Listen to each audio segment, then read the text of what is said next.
realidad, la exposición que desde la Fiscalía se ha preparado, pues es una exposición sumamente práctica, donde a través de la exposición pues vamos a ir analizando si existe o no alguna violación al debido proceso en cuanto a lo que es el proceso expedito de flagrancia.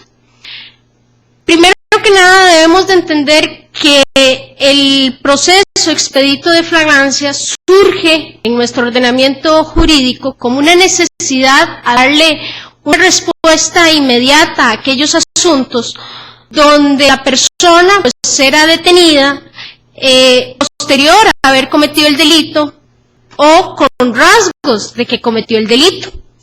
Lo que sucedía antes del año 2008 era que estos asuntos ingresaban a la Fiscalía y se les realizaba todo el trámite ordinario, lo que representaba que tanto la Fiscalía como los juzgados se vinieran saturando. Y esos casos que eran de una rápida tramitación, pues en realidad duraban en los despachos alrededor de 8 a 1 año. Entonces se ve la necesidad de crear un proceso donde se garanticen todos los derechos a la parte imputada y a las partes intervinientes, y es así como la Corte, mediante la sesión 28 la sesión número 28 de 2008, crea los tribunales de flagrancia, iniciándose con Guadalupe. Posteriormente, cuando entra en vigencia la ley de protección a víctimas y testigos y otros intervinientes, ya se viene a arreglar todo el procedimiento expedito de flagrancia en el artículo número 18. Y es precisamente aquí donde se introduce este proceso especial bajo el título de los procedimientos especiales. ¿Qué es lo que vamos a conocer en estos procesos expeditos de flagrancia que conoce la Fiscalía? Bueno, prácticamente los asuntos que entran a la Fiscalía son aquellos donde, como bien lo establece el artículo 236, son los hechos donde el imputado es detenido posterior a cometer el delito, inmediatamente posterior, como nos lo dice el artículo, o con rasgos de que ha cometido un delito. Principalmente, ¿cuáles delitos? Incumplimientos a medidas de protección, robos, portaciones de arma, daños, amenazas, agresiones con arma, abusos sexuales. Esos son prácticamente los delitos que se van a conocer.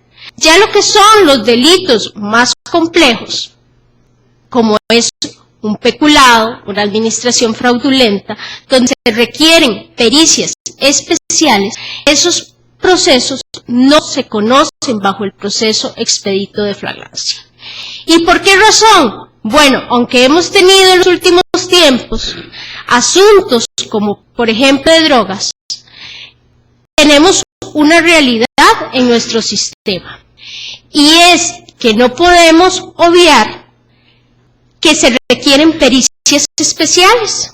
Y acá, en los primeros numerales del proceso de flagrancia, se establece aquellos casos donde, a pesar de que estemos en presencia de un proceso de flagrancia, el juez puede considerar que se debe tramitar bajo el proceso ordinario.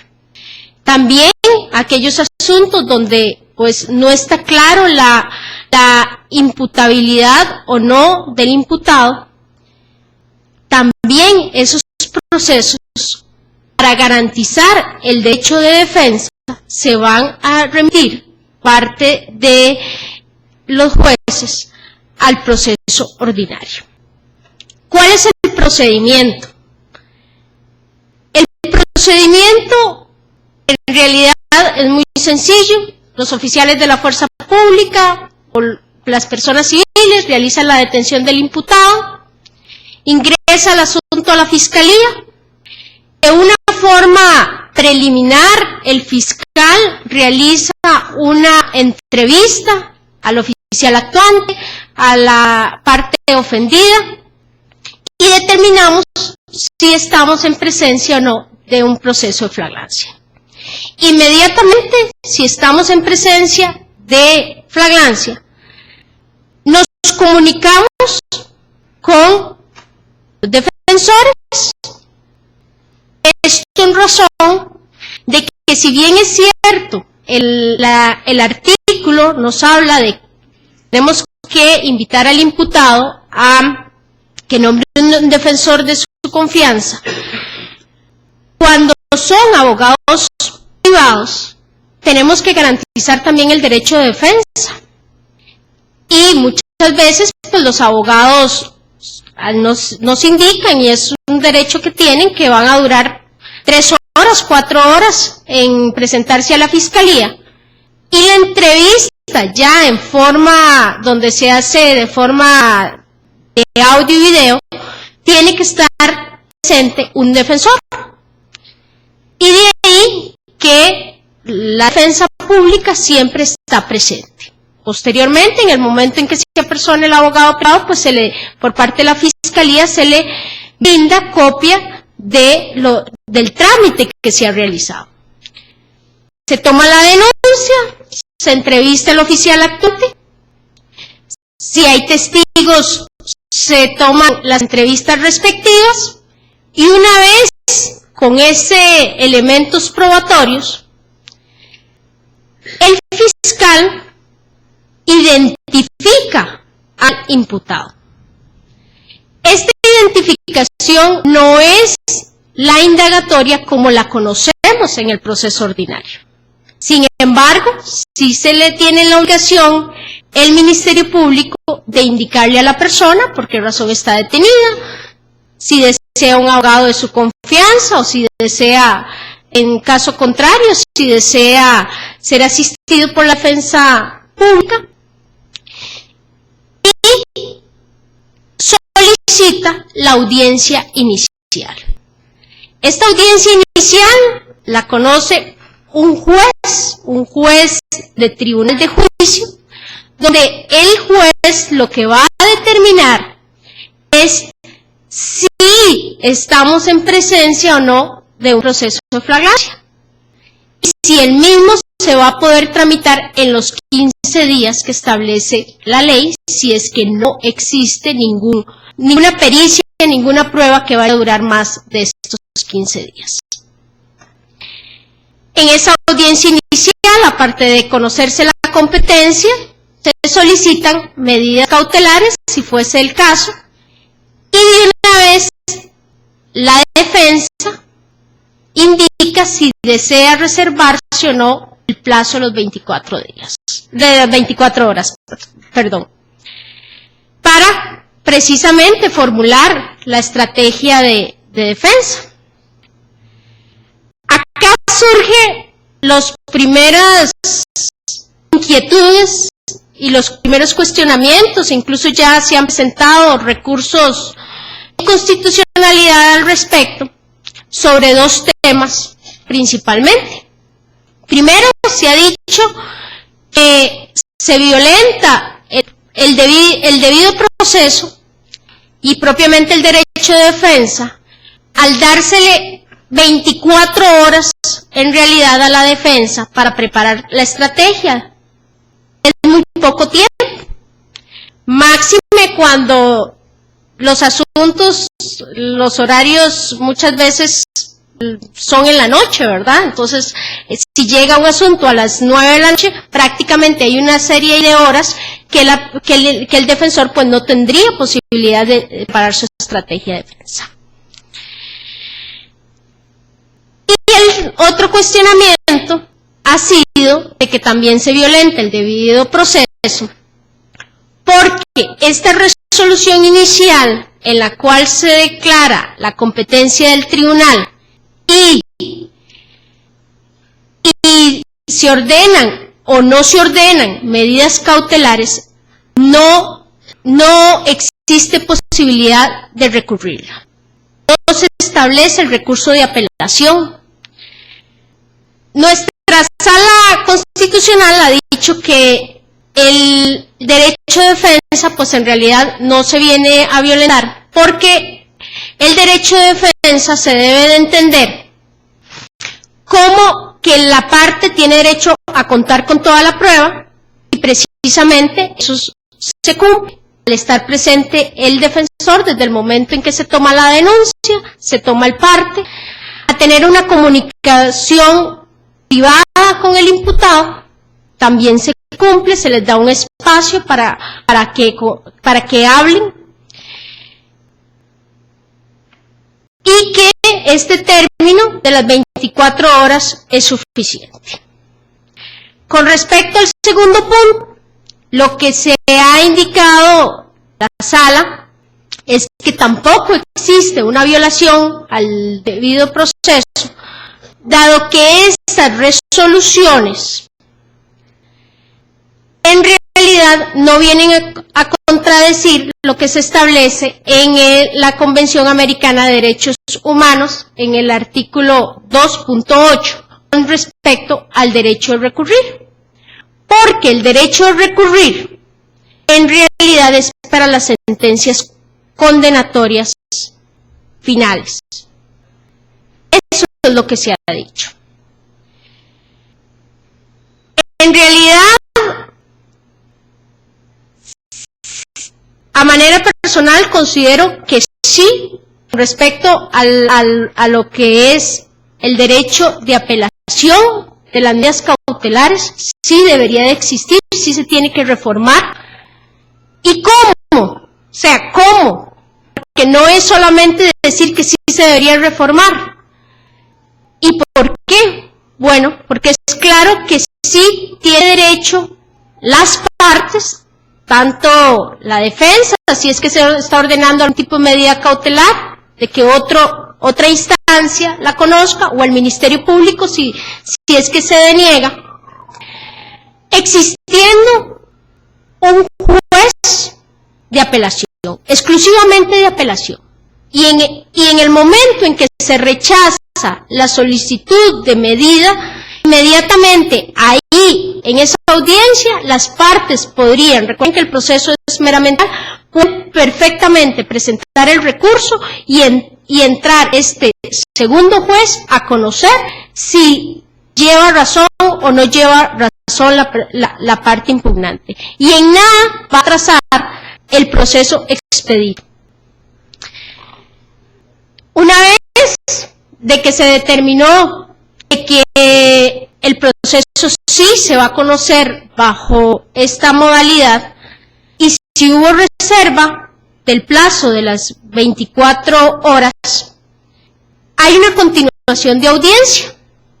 En esa continuación de audiencia, el Ministerio Público formula la acusación y se discute si hay medidas alternas al proceso o en su defecto se va a someter el imputado al proceso abreviado. El mismo juez que conoce la audiencia inicial es el juez que va a conocer la continuación de la audiencia. Si hay medidas alternas al proceso, ahí finaliza el proceso expedito de flagrancia o bien el proceso abreviado, y si se acepta el proceso abreviado, se hace una minuta y un segundo juez es el que entra a dictar la sentencia.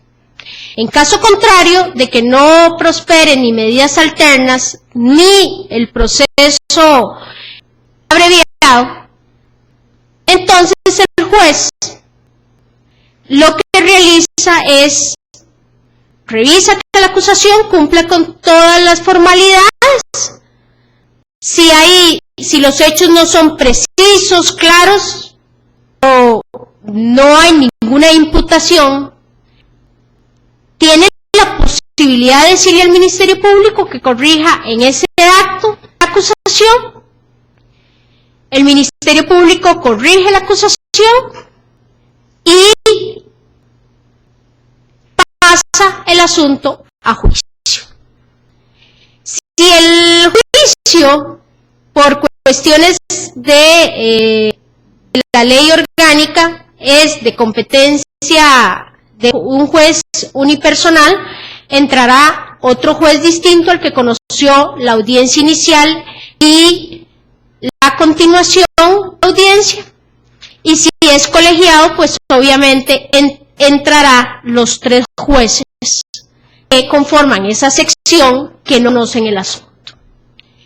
Esto precisamente para garantizar la imparcialidad y la objetividad.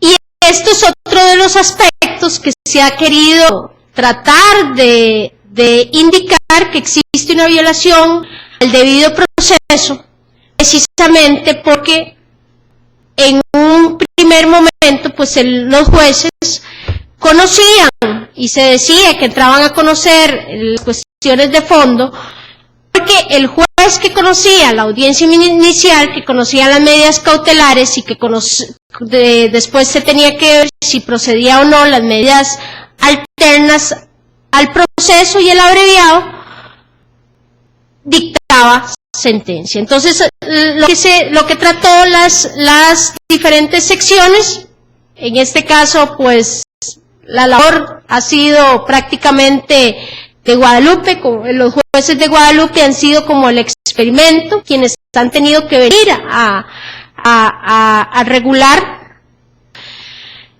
establecieron que iba a ser un juez distinto, para garantizar precisamente la imparcialidad y la objetividad. El juicio se realiza con todas las garantías del juicio ordinario y la sentencia se dicta de forma oral, prácticamente como actualmente también sucede en el proceso ordinario.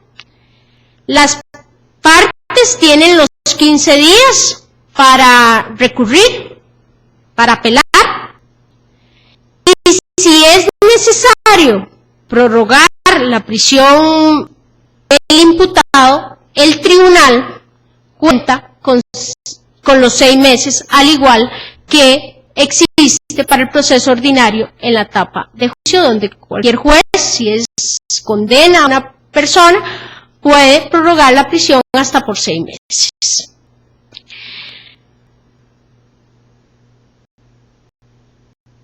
Mucho se ha discutido de igual forma que prácticamente la Fiscalía, todos los asuntos que llegan, todas las personas, solicita prisión preventiva. Esa es una de las principales críticas que se ha hecho. En realidad esto no es así. O sea, cada caso, les puedo decir que se valora de forma independiente y se debe de analizar precisamente desde todo el cuerpo normativo de procesal. Se debe analizar si la persona tiene peligros de fuga, si cuenta con los arraigos laborales, domiciliarios, si existe peligro de obstaculización. Pero, ¿qué es lo que sucede y cuál es la realidad? O sea, la realidad es que las personas que por lo general llegan en calidad de imputados a la Fiscalía son personas indigentes. Esa es la realidad. La mayor parte de los imputados son indigentes. Entonces, tenemos que garantizar también el proceso. Tenemos que garantizar que esa persona esté presente. Y el único medio es precisamente la prisión preventiva. Entonces, mucho se discute de que la Fiscalía pide una prisión preventiva por una tentativa de un hurto donde tal vez la parte ofendida es una corporación de un supermercados y la persona lo que se roba es 2 latas de atunes. Pero lo cierto del caso es que para esa etapa inicial, en realidad lo que se debe analizar es si la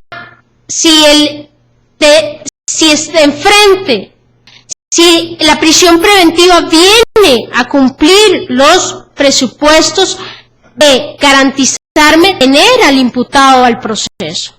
Si no, imagínense ustedes que el procedimiento no funcionaría, dado que tendríamos un montón de imputados rebeldes. Esa sería la consecuencia, y esa es una de las principales críticas que se realiza. Otra de las principales críticas que se realiza es que cómo el sistema invierte y el gasto de recursos que esto genera precisamente por perseguir, por política criminal, que la Fiscalía persigue el robo de 2 latas de atunes. Cuando todos sabemos que si eso iría al proceso ordinario, lo más probable es que se le aplicaría un criterio de oportunidad. Pero se les olvida que la cuestión de política criminal es una cuestión propia del Ministerio Público. Y también esto es como una cuestión de hormiguita, ¿verdad?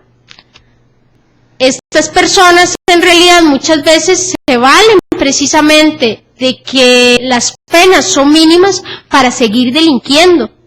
Entonces, ¿hasta qué medida no se le está dando realmente una respuesta efectiva a la ciudadanía? Y el sistema, pues hasta se vuelve, hasta cierto punto, una alcahuetería. Entonces, para este tipo de asuntos es que ha venido a darle una respuesta efectiva el proceso expedito de flagrancia.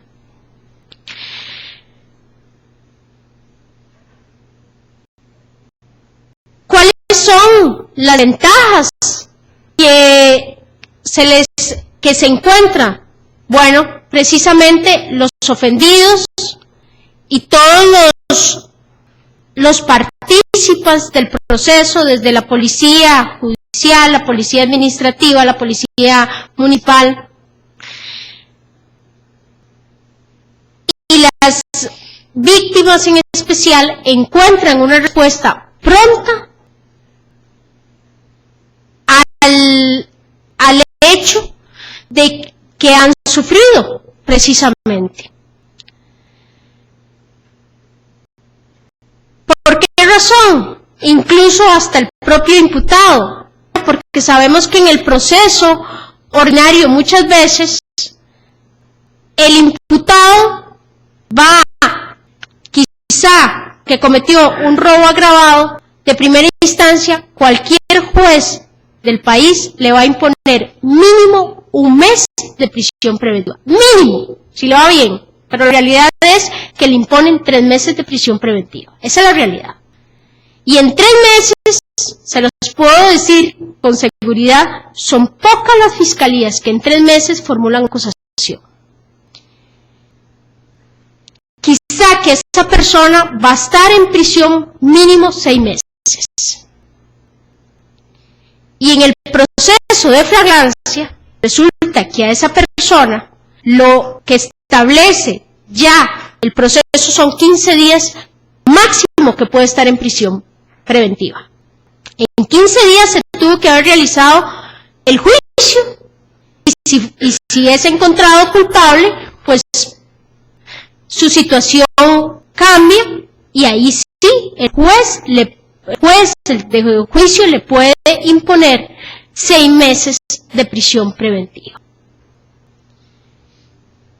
Entonces, lo que quiero y llamo a la reflexión es que no es tan cierto las críticas que se realizan al proceso. En realidad sí ha venido a dar una respuesta efectiva y sí ha servido para descongestionar el proceso ordinario.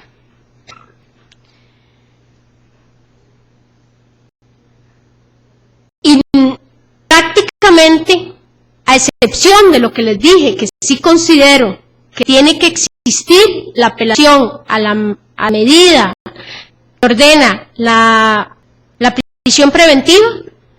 Después de ahí, el proceso es, a mi criterio, está sumamente bien diseñado y sí viene a dar la respuesta efectiva. Y no considero que se violenten los derechos fundamentales de las partes, excepto en esa situación. Muchas gracias. Muchas gracias, doña Marianela.